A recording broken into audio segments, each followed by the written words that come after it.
Consulting Joe here with another neat little video. Today this one is with Node programming and controlling this little guy, a USB missile launcher.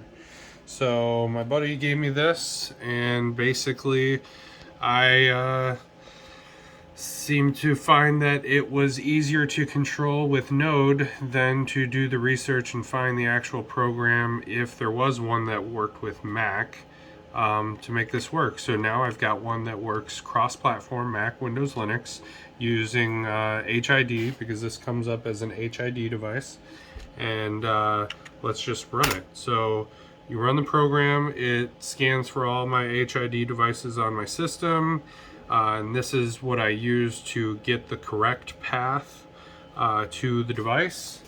And now it just follows up, down, left, right, and spacebar. So here's up.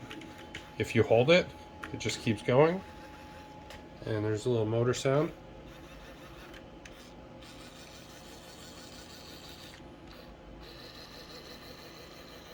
So you could strap a webcam to this, use some computer vision, and have it track. And then when you're ready, spacebar. And it's pretty good. It says it does up to 25 feet. So if we go down a little, spacebar, it's pretty quick. I almost shot my eye out the first time. So you can just tap the keys or hold them, and then pretty cool. So we can take a quick look at the code. I did not write this originally, just kind of fixed it up so it would actually function. So the code I've got here, let me make sure I can pull it up.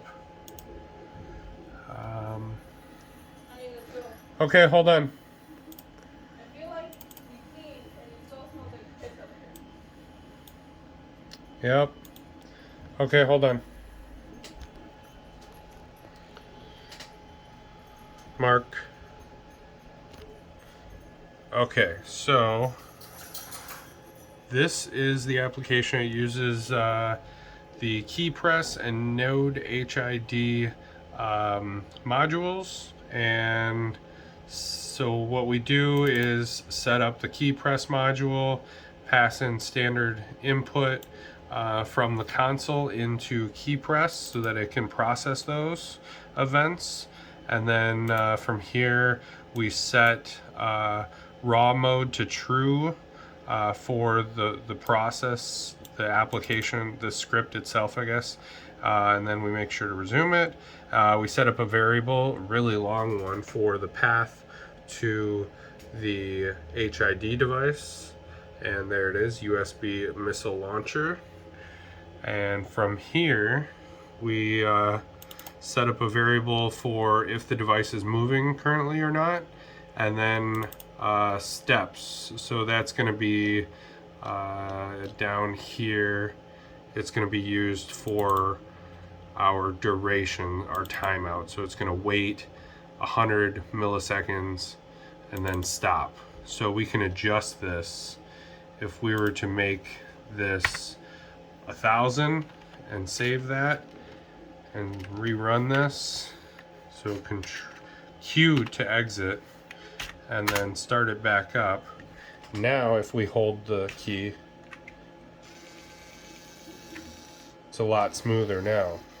It's not choppy like it was. But there's a 1 second delay for it stopping. So you can't get the accuracy that you wish you had. So you can assign different keys for, more precise accuracy, but you're basically sending one, let's go back to the code.